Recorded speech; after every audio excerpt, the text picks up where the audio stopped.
नमस्कार प्यारे साथियों, आप हैं Rajkumar Patel sir YouTube channel पर। हम पढ़ रहे हैं एडुकेट अभ्यास पुस्तिका। आज हम पढ़ेंगे कक्षा छठवीं का सहायक वाचन पुस्तक का खंड 1 नैतिक शिक्षा। इसमें हम अध्याय 6 से लेकर अध्याय 10 तक के प्रश्नोत्तरों को पूरा करेंगे। तो आइए शुरुआत करते हैं। अध्याय 6 का नाम है परोपकार। इससे पहले हम अध्याय 1 से लेकर अध्याय 5 तक के पाठों के प्रश्नोत्तरों को इसके पहले वाले वीडियो में डाल चुके हैं, तो आप प्ले लिस्ट पर जाकर उसे देख सकते हैं। आइए शुरुआत करते हैं। प्रश्न क्रमांक पहला है, परोपकार में सबसे बड़ा बाधक है। तो इसका बी ऑप्शन सही है, स्वार्थ। परोपकार में स्वार्थ सबसे बड़ा बाधक है। आगे दूसरा प्रश्न है, दुर्घटनाओं और विपत्तियों के समय खालिस्तान ही धर्म होता है। तो इसका सही उत्तर है परोपकार। खालिस्तान में करेंगे परोपकार। अति लघुत्तरीय प्रश्न है। प्रश्न क्रमांक तीसरा है, प्रकृति परोपकार का संदेश किस प्रकार देती है। इसका उत्तर है, वृक्ष परोपकार के लिए फलते हैं, नदियाँ परोपकार के लिए बहती हैं, गायें परोपकार के लिए ही दूध देती हैं। आगे लघुत्तरीय प्रश्न है। प्रश्न क्रमांक चौथा है, मूलराज ने फसल न होने पर लगान माफी की इच्छा क्यों जताई। इसका उत्तर है, किसान बेचारे दुखी थे और आपस में अपनी बुरी हालत की चर्चा कर रहे थे। राजकुमार ने उनकी सारी बातें सुनी। उनका दुख जानकर मूलराज की आंखों से आंसू बहने लगे। मूलराज ने उनका दुख दूर करने का निश्चय किया। आगे अध्याय 7 है। अध्याय 7 का नाम है सेवा भाव। पहला प्रश्न है इसका, सेवा भाव में होता है, इसका सी ऑप्शन सही है, उपकार का भाव। आगे है, रिक्त स्थानों की पूर्ति कीजिए। प्रश्न क्रमांक दूसरा है, उपकार का भाव खालिस्तान शब्द के अनुरूप नहीं है। इसका उत्तर होगा सेवा।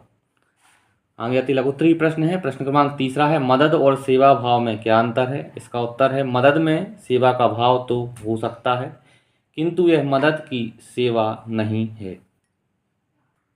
आगे लघुत्तरीय प्रश्न है। प्रश्न क्रमांक चौथा है, आप बिना वैराग्य के मोक्ष कैसे प्राप्त कर सकते हैं। इसका उत्तर है, भारतवर्ष की जनता की उन्नति करने की चेष्टा करना भी मोक्ष प्राप्ति का एक पवित्र साधन है।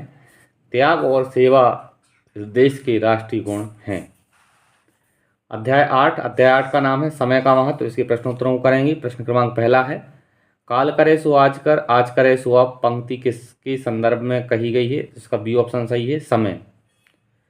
आगे रिक्त स्थानों की पूर्ति कीजिए। प्रश्न क्रमांक दूसरा है, समय का संचय तो नहीं, इसका खालिस्तान किया जा सकता है। खालिस्तान में भरेंगे हम सदुपयोग। आगे अति लघुत्तरीय प्रश्न है। प्रश्न क्रमांक तीसरा है, डॉक्टर विश्वेश्वरैया समय का किस प्रकार प्रबंधन करते थे। इसका उत्तर है, सब काम सदा समय से करना। वह अपने छोटे बड़े काम समय पर करते थे। समय पर खाना, सोना और सैर और व्यायाम करते थे। आगे लघुत्तरीय प्रश्न है। प्रश्न क्रमांक चौथा है, आप अपने साथियों को समय सदुपयोग करना कैसे सिखा सकते हैं। इसका उत्तर है, हम अपने सभी कार्य समय पर करके, जैसे समय पर उठना, समय पर विद्यालय जाना, समय पर खेलना, हर कार्य को समय पर पूर्ण करके हम अपने साथियों को समय का सदुपयोग सिखा सकते हैं। आगे अध्याय 9 का नाम है आज्ञा पालन। इसके प्रश्नोत्तर हैं। प्रश्न पहला है, आज्ञा पालन से लाभ होता है। इसका ए ऑप्शन सही है, आज्ञा पालक को।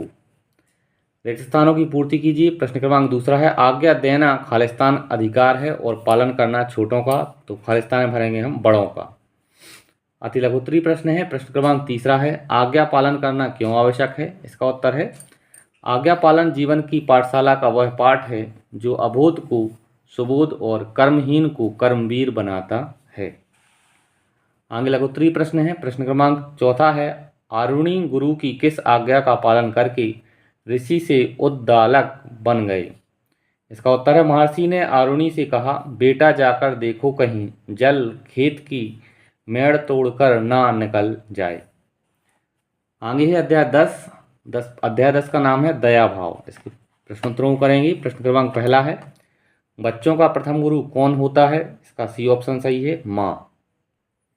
आगे रिक्त स्थानों की पूर्ति कीजिए। प्रश्न क्रमांक दूसरा है, निर्धन की सहायता से खालिस्तान भी प्रसन्न होते हैं। इसका खालिस्तान में भरेंगे हम भगवान। आगे अति लघुत्तरीय प्रश्न है। प्रश्न क्रमांक तीसरा है, आप अपनी माँ के कौन से कार्यों में मदद करते हैं। इसका उत्तर है, मैं अपनी माँ की मदद घर के छोटे छोटे कार्यों को पूरा करके करता हूँ। लघुत्तरीय प्रश्न है। प्रश्न क्रमांक चौथा है, आपकी माँ आपको कौन कौन सी अच्छी बातें सिखाती हैं। इसका उत्तर है, मेरी माँ मुझे बहुत सी अच्छी बातें सिखाती हैं, जैसे सदा सच बोलना, सुबह जल्दी उठना, दूसरों की मदद करना, बड़ों की आज्ञा का पालन करना आदि। प्रश्न 5वां है, महादेव गोविंद रानाडे के बारे में कोई 4 वाक्य लिखिए। इसका उत्तर है, नंबर 1, महादेव गोविंद रानाडे अपनी माँ की हर बात मानते थे। दूसरा, वह दयालु थे। तीसरा है, वह एक महान विद्वान थे। और चौथा है, वह भारत के सच्चे नागरिक और देशभक्त थे। इस तरह से प्यारे छात्रों, आज हमने इस वीडियो के माध्यम से सहायक वाचन का खंड 1 नैतिक शिक्षा के अध्याय 6 से लेकर अध्याय 10 तक के प्रश्नोत्तरों को पूरा किया। आगे के पार्ट के वीडियो के लिए आप हमारे चैनल को सब्सक्राइब करें, वीडियो को लाइक करें। धन्यवाद। जय हिंद। वंदे मातरम।